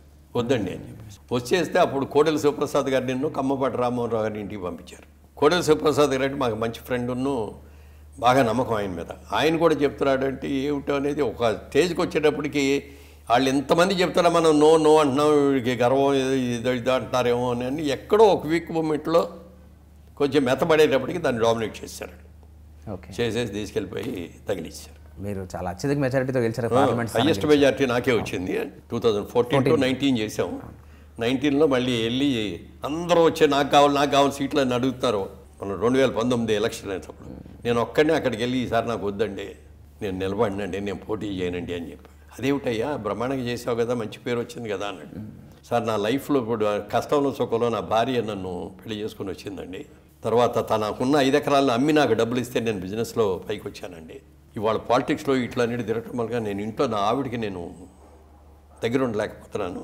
ఇంట్లో ఒకటే పిల్లలు పెళ్ళిళ్ళు అయిపోయినాయి, వాళ్ళందరూ బయటకు వెళ్ళిపోయారు, ఇంట్లో ఒంటరిగా ఉంటుందండి. ఈ ఏజ్లోకి వచ్చిన తర్వాత కావాల్సింది ఒక ఎర్లీ ఏజ్లో భార్యాభర్త అంటే బోల్డెన్ కోరికలు ఉంటాయి, కానీ ఒక స్టేజ్ వచ్చిన తర్వాత కంపేరియన్, ఫ్రెండ్లీ టైం ఉండాలి. నా భార్యకి నేను ఒంటరిగా ఇంత చేసిన నా భార్య నేను వదిలేసి నేను పాలిటిక్స్ అని ఢిల్లీ, రాజమండ్రి ఇటు అటు తిరుగుతుంటే అన్యాయం చేసిన వాడిని అవుతానండి, నాకు వద్దండి అని చెప్పి బయటకు వచ్చి ఇవాళ హ్యాపీగా చక్కగా మా ఆవిడ నేను ఈ కోవిడ్ పుణ్యం అంట ఈ 9 నెలల నుంచి ఇల్లే పొద్దున్నే లేవడం, ఇంట్లో కూర్చోవడం, మా ఆవిడతో కూర్చోవడం, కౌరులు చెప్పుకోవడం, అప్పుడప్పుడు సరదాగా మన వంట ఆవిడ కూడా ఊళ్ళో లేకపోతే నేను కాయగూరలు నేను కోసిస్తాను, కాయగూరలు కోయటం, రోజు కాఫీ పెట్టడం నేర్చుకుంటానని నేర్పించుకొని కాఫీ పెట్టుకోవటం, ఫ్యాంటాస్టిక్. చాలా హ్యాపీగా లైఫ్ లీడ్ చేస్తాను. ప్రశాంతంగా, హ్యాపీగా అంటే ప్రశాంతంగా. నట జీవితంలో చూసుకున్నా లేకపోతే రియల్ ఎస్టేట్ రంగంలో చూసుకున్నా మీకు శోభన్ బాబు గారు చాలా ఇన్స్పిరేషన్ అని మీరు చెప్తూ ఉంటారు. నేను హీరోగా చేసే రోజుల్లోనే పెద్ద హీరోలందరి దగ్గర నేను సెకండ్ హీరోగా కూడా చేసేవాడిని. రామారావు దగ్గర, నాగేశ్వరరావు దగ్గర, శోభన్ బాబు గారి పక్కన, కృష్ణ గారి పక్కన, కృష్ణంరాజు గారి పక్కన, వీళ్ళందరితో సినిమాల్లో కూడా నేను సెకండ్ హీరోగా చేశాను. అలా చేస్తున్న వాళ్ళలో అంటే సినిమా ఇండస్ట్రీకి రాకముందు కొంచెం శోభన్ బాబు గారితో కూడా పరిచయం. రాకముందే కొంచెం పరిచయం, ఎక్కువ కాదు. ఆయన షూటింగ్ చేయడం కోసం ఏదో అవుట్డోర్కి వచ్చారు విజయవాడకి వచ్చినప్పుడు ఆయనకి నాకు ఒక కామన్ ఫ్రెండ్ ఉండేవాడు. ఆయన నేను కూడా వెళ్తా, నువ్వు కూడా రా సరదాగా అని చెప్పి తీసుకెళ్ళాడు. తీసుకెళ్తే ఆయనతో కూర్చున్నాను. సారిపోయి ఆ రోజు 2 రోజులు కలిసి ఉన్నాం అక్కడ. అన్నప్పుడు అన్నాడు ఆయన, మురళీమోహన్ గారు మీరు అందంగా ఉన్నారు, అప్పుడు రాజబాబు గారు మీరు అందంగా ఉన్నారు, మీరు ట్రై చేయొచ్చు కదా సినిమాలో అన్నాడు. నాకు ఇంట్రెస్ట్ లేదండి, నేను ఇక్కడ బిజినెస్ చేసుకుంటున్నాను, బిజినెస్ బాగుంది అని చెప్పి అన్నాం. తర్వాత అనుకోకుండా వచ్చిన తర్వాత నేను ఆ రోజునే చెప్పే కదా నువ్వు రావచ్చు అని అన్నాడు ఆయన. సరే ఓ రోజున అడిగాడు ఆయన, మురళీమోహన్ గారు మీ సేవింగ్స్ అన్ని ఎక్కడ ఇన్వెస్ట్ చేస్తారు అన్నాడు. సార్ నేను బిజినెస్ మ్యాన్ అండి, నాకు బిజినెస్ అంటే ఇంట్రెస్ట్, సినిమాల్లోకి వచ్చిన బిజినెస్ వదలట్లేదండి, నేను ఏ సినిమాలు కొనుక్కుంటున్నానండి జిల్లాలో దిగ్గా, అలాగే జైబేరి బ్యానర్ పెట్టుకొని సినిమాలు తీసుకుంటున్నానండి అంటే వెరీ గుడ్ అన్నాడు. తర్వాత ఈ 2 డిస్ట్రిబ్యూటింగ్ కంపెనీలో కూడా షేర్ హోల్డర్ అయ్యానండి. సాయికృష్ణ ఫిల్మ్స్ ఒకటి, లక్ష్మీ చిత్ర 2, దాంట్లో కూడా షేర్ హోల్డర్ అయ్యానండి. నువ్వు ముందు చెప్పిన 2 ఓకే, కానీ ఇది మాత్రం తప్పు చేస్తున్నావు అన్నాడు. అదేమిటండి, డిస్ట్రిబ్యూటింగ్ కంపెనీ అండి, మన సినిమాల కంపెనీలే కదా అన్న. నువ్వు సినిమాలు తీసుకున్నా, నువ్వు అన్నీ సెలెక్ట్ చేసుకొని దగ్గరుండి తీసుకుంటున్నావు, నీకు బాగా నచ్చిన సినిమాలే కొనుక్కుంటున్నావు. ఇది పార్ట్నర్షిప్గా అందులో చేరావంటే నువ్వు వెళ్ళి అక్కడ కూర్చోలేవు, వాళ్ళు ఏం చేస్తారో నీకు తెలియదు, వాళ్ళు తినగా ఏమైనా మిగిలితే నీకు లాభాలు పంచుతారు, లేకపోతే ఏం నీకు కంట్రోల్ ఏముంటుంది అన్నాడు. అవి లేదండి ఇద్దరు చాలా మంచి వాళ్ళండి బ్రహ్మాండంగా చేస్తున్నారండి. నేను ఎందుకు చెప్తున్నాను విను అన్నాడు. ఒక నెల రోజులు 2 నెలలు తిరిగేటప్పటికి ఒక కంపెనీ మూతపడింది. 6 నెలలు అయ్యేటప్పటికి రెండో కంపెనీ మూతపడింది. 2 కంపెనీలు మూతపడటమే కాకుండా వాళ్ళు చేసిన అప్పులు నా మీద పడి, అంటే కంపెనీలో పార్ట్నర్గా నేను ఉన్నాను కదా, సౌండ్ పార్ట్నర్గా ఉన్నాడు, డబ్బులు ఉన్నాయి, అందుకని అప్పుల వాళ్ళందరూ నా మీద పడ్డారు వచ్చి. ఏంటంటే నాకేమైనా సంబంధం అయినా నా డబ్బులు మొత్తం పోయినాయి కదా అంటే, లేదు మీరు పార్ట్నర్ కదండి కంపెనీలో, మీరు కంపెనీ ఇది ఇవ్వాలి, మీరు ఇవ్వాల్సిందే అన్న. ఏం చేయాలో తెలియలే. అప్పుడు ఇంకా అంత దగ్గర డబ్బులు కూడా మనకు లేదు, ఎర్లీ స్టేజ్లో అయ్యి. అప్పుడు ఏం చేశారంటే, మీరు అందరూ ఇవ్వాలంటున్నారు కాబట్టి ఒక మీటింగ్ అరేంజ్ చేసి అందరిని పిలిచి, మీరు అందరూ కూడా లబ్ధి పొందారు అక్కడ ఆ కంపెనీకి, ఆ డిస్ట్రిబ్యూటింగ్ కంపెనీకి మీరు డబ్బులు ఇచ్చి ఇంట్రెస్ట్ కానీ ఇది కానీ లాభాలు కానీ పొందారు. కానీ నేను లాభం కూడా పొందాలి, మొత్తం పోయింది నాది. ఇవాళ మీరు వచ్చి నన్ను అడుగుతున్నారు కాబట్టి మీ అసలు అమౌంట్ అంతా చెప్పండి, ప్రిన్సిపల్ అమౌంట్ ₹1 కూడా వడ్డీ ఇవ్వను, ప్లస్ రూపాయికి ₹10 ఇస్తా, దానికి కనుక మీరు ఇష్టపడతారు రండి అన్న. వాళ్ళు 2 రోజులు డిస్కస్ చేసుకుని సరేనండి దాని ప్రకారం ఇవ్వండి అంటే అందరికి ఇచ్చేసి సెటిల్ చేసి, అప్పుడు సోమబాబు గారి దగ్గరికి వెళ్ళి, అవండి ఆ రోజు మీరు అన్నారండి, మీరు అన్నదే జరిగిందండి, ఇప్పుడు దాకా నేను సేవ్ చేసుకున్న డబ్బులన్నీ పోయినాయండి అన్న తర్వాత దాన్ని అందుకే చెప్పాను మీకు అన్నాడు. సరే నా సంగతి వదిలేయండి, మీ సేవింగ్స్ మీరు ఎక్కడ ఇన్వెస్ట్ చేస్తున్నారండి అన్న. ఓకే, అప్పుడు అడిగారా? అడిగితే ఆయన అన్నాడు, ఒక చిన్న విషయం చెప్తాను దీని గురించి. ఈ ప్రపంచంలో 3 వంతులు సముద్రం, 1 వంతే నేల. ఈ 1 వంద నేలలో ఎడారులు ఉన్నాయి, అక్కడ పంటలు పండవు, నీళ్లు ఉండవు. మంచు పర్వతాలు ఉన్నాయి, అక్కడికి వెళ్ళి ఉండలేము, అక్కడ ఏమి పంటలు ఉండవు. ఇక సారవంతమైన భూములు, మనుషులు నిలటానికి కావాల్సిన వాతావరణం ఉన్నది ఏరియా చాలా తక్కువ. రోజు రోజుకి జనాభా విపరీతంగా పెరిగిపోతున్నారు. అంటే రాబోయే రోజుల్లో ల్యాండ్కి విపరీతమైన డిమాండ్ వస్తుంది. నేను ఈ ప్రిన్సిపల్ నమ్ముకొని నా సంపాదించిన ప్రతి రూపాయి ల్యాండ్ కొనేస్తాను. చెప్పగానే ఏదో కృష్ణుడు అర్జునుడికి గీతోపదేశం చేస్తే ఎంత ఇదైందో అంత ఎఫెక్ట్ అయిపోయింది నాకు. ఏదో ₹20 కనపడ్డాడు ఆయన నాకు. స్వే కదా, చాలా సింపుల్ థింగే ఇది, అందరికీ తెలిసిందే, కానీ ఎవరు దాని గురించి సీరియస్గా అనాలిసిస్ ఆయన చేస్తూ ఆయన ఎక్కడెక్కడ కొన్నాడు, ఏమేం చేశాడు అన్నీ చెప్పాడు. అప్పటికే ఆయన కొన్నది 100 రెట్లు 200 రెట్లు పెరిగినాయి. అప్పుడు కొందామంటే నా దగ్గర డబ్బులు లేవు. సరే అప్పుడు వచ్చే కొద్ది ఇన్కమ్తో మెడ్రాస్లో అక్కడ సైట్ ఇక్కడ సైట్ కొంటాం, ఇట్లా చేస్తూ వచ్చాం. ఇక్కడ షిఫ్ట్ అయ్యాం. షిఫ్ట్ అయ్యేటప్పటికి అక్కడ ఎన్ని ప్రాపర్టీస్ అమ్మేసి ఇక్కడికి వచ్చాం.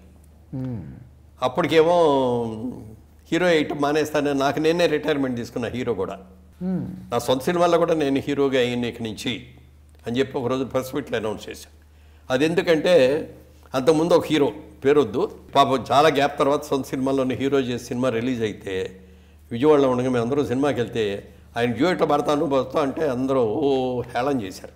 సో జనం చీకొట్టేదాకా మనం ఉండకూడదు, మనం గౌరవంగా రిటైర్ అవ్వాలి అని చెప్పి ఫైర్ మార్నింగ్ ఇక్కడి నుంచి హీరోలు అయిన మా సొంత సినిమాలో కూడా హీరోయిన్ క్యారెక్టర్ రోల్స్ చేస్తాను అన్న. సరే ఏమాత్రం 3-4 వచ్చినాయి కానీ సినిమా రిలీజ్ అయిన తర్వాత హీరో బ్రదర్ లాగా ఉన్నాండి, హీరో ఫాదర్ లాగా లేడండి. ఇందాక మీరు అన్నారే, అది నాకు డిసడ్వాంటేజ్ అయింది. వయసు కనపడకపోవటం డిసడ్వాంటేజ్ అయింది. ఈవెన్ టుడే ఇప్పుడు కూడా నా వయసుని బట్టి నాకు ఇప్పుడు 80 ఏళ్ళు, పాత వేషాలు కూడా వేస్తున్నాను. మూవీ ఆర్టిస్ట్ అసోసియేషన్ ప్రెసిడెంట్గా మీరు ఎన్నో సేవలు అందించారు. అసలు దాన్ని స్థాపించడానికి, ఆ సేవలు అందించడానికి గల కారణం ఏమిటి? మనం మెడ్రాస్లో ఉన్నప్పుడు సౌత్ ఇండియన్ ఆర్టిస్ట్ అసోసియేషన్ ఉండేది. అంటే తమిళనాడులో ఉన్నారు, కన్నడ, మలయాళం, తెలుగు అన్నీ ఉన్నాయి, అన్ని విభాగాలు ఉండేవి. దాంట్లో అప్పుడు నేను కొంచెం యాక్టివ్ మెంబర్ని మెడ్రాస్లో ఉండగా. తర్వాత ఇక్కడ షిఫ్ట్ అయ్యాం ఫ్యామిలీ అంతా. షిఫ్ట్ అయిపోయిన తర్వాత ఇక్కడ అసోసియేషన్ ఏమి లేదు. ఇక్కడికి వచ్చిన తర్వాత మెడ్రాస్లో ఉండగా మనకి ఏ ప్రాబ్లం ఉండేది కాదు. సో ఇక్కడికి వచ్చేటప్పటికి అందరూ తెలిసిన వాళ్ళు, అందరితో ఇది ఫ్యాన్స్. ఇక్కడికి వచ్చేటప్పటికి మన బ్యారియర్స్ అన్నీ కూడా ఇదైపోయినాయి. దాంతో ఏంటంటే నెంబర్ ఆఫ్ ప్రాబ్లమ్స్ రావటం మొదలుపెట్టినాయి. అప్పుడు సుబ్బరామిరెడ్డి గారు ఒక క్రికెట్ మ్యాచ్ కోసమని వైజాగ్లో క్రికెట్ మ్యాచ్ పెడుతూ పిలిచారు. పిలిస్తే అప్పుడు అన్నీ దాసరి గారు కదా ఆయన నాయకత్వం. ఆయన మురళి ఇది నువ్వు చూడు, ఆర్టిస్టులకు సంబంధించింది కాబట్టి నువ్వు చూసుకో అన్నాడు. అందరినీ ఆర్గనైజ్ చేసాం, మొత్తం అందరం కలిసి వెళ్ళాం. చార్టర్ ఫ్లైట్ పెట్టారు. చార్టర్ ఫ్లైట్లో వైజాగ్ వెళ్ళిపోయి అక్కడ క్రికెట్ ఆడేసి నైట్ అక్కడ భోజనం చేసి మళ్ళీ సేమ్ నైట్ రిటర్న్ అవుతున్నాం. రిటర్న్ అయ్యేటప్పుడు ఫ్లైట్లో నేను అందరూ ఒకసారి వినండి, నాది ఒక చిన్న విన్నపం అన్న. చెప్పు అన్నారు. మెడ్రాస్లో ఉండగా మనకి అసోసియేషన్ ఉండేది, ఏదో వచ్చిన అసోసియేషన్ ద్వారా సాల్వ్ చేసుకున్నాం. హైదరాబాద్ వచ్చాం, ఇక్కడ అసోసియేషన్ అయితే ఏమీ లేదు. ఎవరి ప్రాబ్లం వాళ్ళు సాల్వ్ చేసుకోవాలంటే కష్టంగా ఉంది, మనకంటూ ఒక అసోసియేషన్ ఉంటే బాగుంటుంది కదా అని చెప్పి ఆ గాలిలో ఆకాశంలో ఉండగా ఆలోచన చెప్పాడు. అందరూ కూడా చప్పట్లు కొట్టి చాలా బాగుంది, మనకు అందరికీ అవసరం కూడా, విల్ డూ ఇట్. చిరంజీవి గారు అయితే బాగా యాక్టివ్గా తీసుకొని చేద్దాం. రేపు సాయంత్రం 5 గంటలకు రామానాయుడు స్టూడియోలో మనందరికీ మీటింగ్ అన్నాడు. సాయంత్రం అందరూ వెళ్ళాం, అందరూ వచ్చారు. డెఫినెట్గా అసోసియేషన్ కావాలి అది అనుకున్నాం.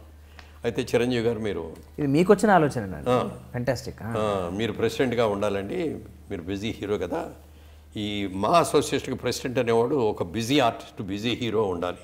పక్కన ఉన్న అదర్ క్యారెక్టర్స్ సెక్రటరీగా నేను చేయొచ్చు, నేను సెక్రటరీగా ఉంటాను, మీరు ప్రెసిడెంట్గా ఉండండి. నేను ఎడహాక్ కమిటీ లాగా ముందు అదే ఓకే చేశాం. పేరేం పెట్టాలి అన్నప్పుడు రకరకాల ఆలోచనలు వచ్చాయి. సౌత్ ఇండియన్ ఆర్టిస్ట్ లాగా తెలుగు ఆర్టిస్ట్ అసోసియేషన్ ఏదో పెట్టవచ్చు, కానీ దానికి అందంగా లేదు అది. నాకు మలయాళం ఆర్టిస్టులది వాళ్ళ అసోసియేషన్ పేరు నాకు బాగా ఇన్స్పైర్ అయ్యింది.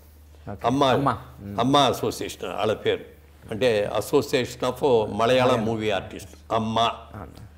అది దాన్ని ఎట్లాగ మనం చేయాలి అని ఆలోచిస్తే అప్పుడు మూవీ ఆర్టిస్ట్ అసోసియేషన్ పడితే MAA, మా.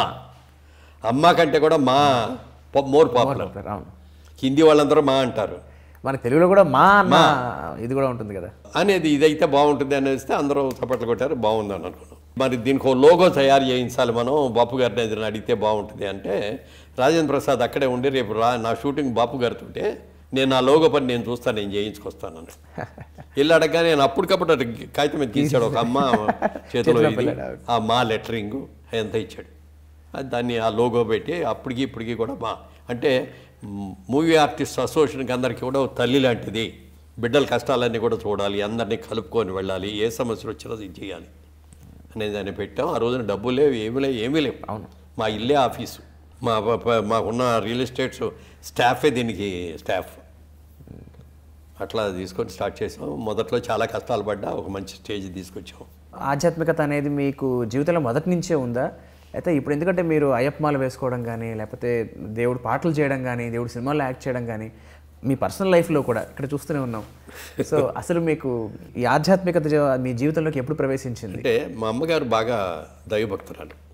మాకు చిన్నప్పటి నుంచే మాకు కొన్ని నేర్పారు ఆవిడ. పొద్దున్నే నిద్ర లేవగానే దేవుడికి దండం పెట్టుకొని లేవాలి, రాత్రి నిద్రపోయేటప్పుడు కాళ్ళు కడుక్కొని వచ్చి పడుకొని దండం పెట్టుకొని, భగవంతుడా నువ్వు చల్లగా చూసావు, మా వల్ల ఏ తప్పులు లేకుండా చూడు, మా వల్ల నలుగురికి సాయం జరిగేటట్టుగా చెయ్యని దండం పెట్టుకొని పడుకోవాలి అని ఇట్లా నేర్పారు ఆవిడ. రోజు పూజలు ఏమైనా జరుగుతుంటే అక్కడికి వెళ్ళి కూర్చునేవాళ్ళు, కొబ్బరికాయ కొట్టడం, దండం పెట్టడం. దేవుడి మీద భక్తి కంటే ప్రసాదం మీద ఇది ఎక్కువని ఆ ప్రసాదం కోసం కూర్చోడం ఇవన్నీ చేసేవాళ్ళు. అది గ్రాడ్యువల్గా పెరుగుతూ వచ్చింది. ఇప్పటికి కూడా రోజు గంటసేపు, గంటన్నర పడుతుంది నా పూజ. రోజు పూజ చేస్తాడు. తెల్లవారుదామని 5 గంటలకు ఫ్లైట్కి వెళ్ళాలంటే 2:30కే నిద్ర లేచి స్నానం చేసి ఆ గంటన్నర పూజ చేసుకునే బయలుదేరుతాను. మీరు నమ్మే అతి ముఖ్యమైన 3 సీక్రెట్స్, సక్సెస్ సీక్రెట్స్ ఏవి అని మీరు అనుకుంటున్నారు? పబ్లిక్ లైఫ్లో ఉండేవాళ్ళు ఎవరైనా సరే సిస్టమేటిక్గా ఉండాలి. దాసనారాయణరావు గారు అద్దాల మేడలో సినిమాలు మాతో ఒక డైలాగ్ చెప్పించారు. సినిమా నటులు అంటే అద్దాల మేడల్లో ఉంటాం, మనం చేసే ప్రతి పని కూడా ప్రజలందరూ కూడా భూతద్దాల్లో చూస్తూ ఉంటారు. ఒక్క రాయి పెట్టి కొట్టాడంటే మన బతుకు బజారు పాలైపోతుంది. అందుకని మనం చాలా జాగ్రత్తగా ఉండాలి. తర్వాత ఆయన గురుగారు చెప్పిందే, కృషి దీక్ష పట్టుదల ఉంటే మనిషి సాధించలేనిది లేదు అన్నాడు. దాన్ని 100కి 100 పాళ్ళు పాటించాను. తర్వాత మా ఫ్యామిలీ బ్యాక్గ్రౌండ్లో నాకు తెలిసిన ప్రకారంగా మన మూలంగా 10 మందికి సాయం చేయగలగాలి తప్ప మన మూలంగా ఎవరికి నష్టం జరగకూడదు. తర్వాత కొన్ని సిస్టమ్స్ మనం అనుకున్నాం, ఈ సిస్టమ్స్ మెయింటైన్ చేయాలి అనుకున్నాం. ఇవన్నిటినీ కూడా ఒక క్రమశిక్షణ, మన ప్రవర్తనలో క్రమశిక్షణ. తర్వాత సినిమాల్లోకి వచ్చినప్పుడు బిగినింగ్లో రోజు సత్యనారాయణ గారు వచ్చారు, క్రాంతి గారి ఆఫీస్లో కూర్చొని వచ్చాడు. ఆయనకి షూటింగ్ లేదు, నాకు షూటింగ్ లేదు. కూర్చున్నప్పుడు వాళ్ళు ఏమన్నా ఏం సినిమాలో చేస్తున్నాం అంటే పలానా అని చెప్పాను. నేను ఒక విషయం చెప్తాను, గుర్తుపెట్టుకున్నాడు. చెప్పండి సార్ అన్న, మనం ఇవాళ లైమ్ లైట్లో ఉండొచ్చు, హీరో అవ్వచ్చు, కానీ మన దగ్గర వచ్చే క్యారెక్టర్ ఆర్టిస్టులు, చిన్న ఆర్టిస్టులు కొంతమంది వస్తారు అని సపోజ్ అని ఒక బాలకృష్ణ, కమెడియన్ బాలకృష్ణ కూడా చెప్పాను. బాలకృష్ణ ఒకప్పుడు బ్రహ్మాండమైన హీరో. తెలంగాణలో అయితే అంజుగాడు ఉన్నాడా అని చెప్పి సినిమాకి వచ్చేవారు. అంత కమెడియన్, అంత ఫేమస్ అతను. ఇవాళ రోజున అతను ఫైనాన్షియల్గా అతను వేషాలు లేవు, ఫైనాన్షియల్గా దెబ్బతిన్నాడు. వచ్చి అలా నుంచుంటూ ఉంటాడు పాపం. ఆర్టిస్టులు ఎవరు పట్టించుకోరు అతన్ని. నేను అలాంటి వాళ్ళు ఎవరైనా కనపడితే వచ్చి లేచి నుంచొని కుర్చీ ఇచ్చి కూర్చోలో కూర్చోబెట్టి కాఫీ ఆర్డర్ ఇచ్చి, కాఫీ ఇచ్చి బాలకృష్ణ గారు బాగున్నారా, ఏంటి, ఏమన్నా సమస్యలు, ఏమన్నా హెల్ప్ కావాలా అన్నట్టు అడిగి చేస్తే వాళ్ళు ఎంత ఆనందపడిపోతారు. అందుకని ఎవరైనా సరే సీనియర్ ఆర్టిస్ట్ ఎవరైనా వస్తే మాత్రం లేచి నిలబడి వాళ్ళు కూర్చోబెట్టి వాళ్ళకి కాఫీ ఇచ్చి మర్యాదగా పంపించు. ఎవరైనా ఏదైనా ఇబ్బందుల్లో ఉన్నారంటే నీకు చేతనైన సాయం చేయి. అదొక భాగం చెప్పాడు, దాన్ని తూచా తప్పకుండా పాడించాను. ఇంకొకటి, ఇవాళ రేపు పొద్దున షూటింగ్ లేదనుకో, ఇంట్లో కూర్చోనో ఎటో వెళ్ళి జల్సా చేద్దామని అనుకోబాకు. నీ అదర్ ప్రొడ్యూసర్స్ ఉన్నారు కదా, సార్ రేపు ఎల్లుండి నాకు ఖాళీ వస్తుంది, మీరు ఏమైనా పెట్టుకుంటారా అని ఫోన్ చేశాడు. లేకపోతే మీరు ఏమైనా డబ్బింగ్ పెట్టుకుంటారా అని అడిగి వాళ్ళు ఏదైనా ఉందంటే చెయ్యి, లేదంటే నీ ఇష్టం, ఇంట్లో కూర్చో. అదొకటి. ఈ రెండు కూడా నేను పూర్తిగా పాటించాను. సో ఇవన్నీ చేయటం మూలంగాను, ఒక సిస్టమేటిక్గా ఉండటం వలన, బ్యాడ్ హ్యాబిట్స్ లేకుండా ఉండటం మూలంగాను ఇవాళ ఈ స్టేజ్లో ఒక గౌరవంగా ఉన్నామంటే దానికి కారణం అది. అలాగే నాగేశ్వరరావు గారు ఒక రోజు రవీంద్ర భారతిలో ఏదో మాట్లాడుతూ పబ్లిక్ స్పీచ్ లాగా మా సినిమా ఇక్కడ చెప్పాడు, అమెరికాలో కూడా చెప్పాడు ఆయన. మా సినిమా ఇండస్ట్రీలో శ్రీరామచంద్రుడు ఎవరంటే ఏకైక వ్యక్తి మురళీమోహన్ అని చెప్పి. మరి అంత పెద్దాళ్ళు ఆ మాట ఇచ్చిన తర్వాత మనం నిలబెట్టుకోవాలి కదా అట్లా. అలాగే సత్యసాయిబాబా గారు అంటే నాకు చాలా ఇష్టం. బాబా గారి దగ్గరికి వెళ్ళినప్పుడు ఒక రోజు ఇట్లాగే ఆయన కూర్చోడంటే నేను ఇట్లా పక్కన కూర్చున్నాను. బంగారు ఏం కావాలి నీకు అని. నాకు ఏమొద్దండి, పాద నమస్కారం చేసుకుంటానండి అని. అప్పుడు పాద నమస్కారాలు ఇచ్చేవారు కదా ఆయన ఎవరికి. నేను ఎవరికి ఇవ్వట్లేదు బంగారు, పాద నమస్కారాలు వద్దనుకున్నాను. సరే నువ్వు అంత ఇదిగా అడుగుతున్నావుగా, నమస్కారం చేసుకోన్నాడు. చేశాను. చేసిన తర్వాత ఇలా భుజం మీద ఇట్లా వేసి, ఏం కావాలో అడుగు బంగారు, నీకేం కావాలని ఇస్తాను, చేస్తాను అన్నాడు. నాకు ఇక్కడ ఒక కాటేజ్ కట్టించుకుంటానండి, నాకు స్థలం ఇవ్వండి, ఎప్పుడు కావాలన్నా వచ్చి నా కాటేజీలో ఎప్పుడు కావాలంటే అప్పుడు రావచ్చి ఉంటాను అక్కడ, అవకాశం ఉన్నప్పుడల్లా. మా ఆవిడ నాకంటే పెద్ద భక్తురాలండి, వస్తూ ఉంటామండి అంటే, నీకు అక్కడెందుకు కాటేజ్ బంగారు, నీకు కాటేజ్ ఇక్కడ ఉంది, ఈ కాటేజీలో నువ్వు ఎప్పుడు కావాలంటే అప్పుడు రావచ్చు, ఒక చిన్న కార్డు బుక్ రాజు పలానా రోజున వస్తున్నామని, నీకు ఇక్కడ రిజర్వ్ చేసి ఉంటుంది, అన్ని ఏర్పాట్లు జరుగుతాయి చెప్పి. ఆ రోజున మన అన్నమాచారి కీర్తనలు పడతారు చూడండి, శోభారాజు గారు, ఆవిడ కూడా ఇక్కడే ఉన్నారు. ఆ రోజు చెప్తూ, ఈ బంగారం అంటే నాకు చాలా ఇష్టం అమ్మా, అందరూ నాకు ఇది కావాలి నాకు అది కావాలి అని అడుగుతారు, తను నాకంటే కూడా నా చుట్టూ ఉన్నాడు బాగుండాలని కోరుకుంటాడండి నా బంగారం, అందుకే ఈ బంగారం అంటే నాకు ఇష్టం అన్నాడు. అంత మహానుభావుడు ఆ మాట చెప్పారండి. కానీ నేను ఎక్కడ బయటకు వచ్చి చెప్పలే ఆయన ఇలా చెప్పారని. శోభారాజు గారు బయటకు వచ్చి రవీంద్ర భారతిలోనూ ఇంకెక్కడోనూ ఆవిడ చెప్పింది, సత్యసాయిబాబా గారు ఇలా అన్నారు. సో వీళ్ళందరూ మన మీద ఇవి ఉన్నప్పుడు వీటిని మనం నిలబెట్టుకోవాలి, ఇంకా పెంచుకోవాలి తప్ప ఇది చేయకూడదు అని చెప్పారు. మీతో ఇంతసేపు మాట్లాడగలగడం, మీ ద్వారా ఎన్నో విషయాలు తెలుసుకోగలగడం మా అందరి అదృష్టంగా భావిస్తూ మరొకసారి చెప్పాలని కార్యక్రమంలో వచ్చేసినందుకు చాలా చాలా థ్యాంక్స్.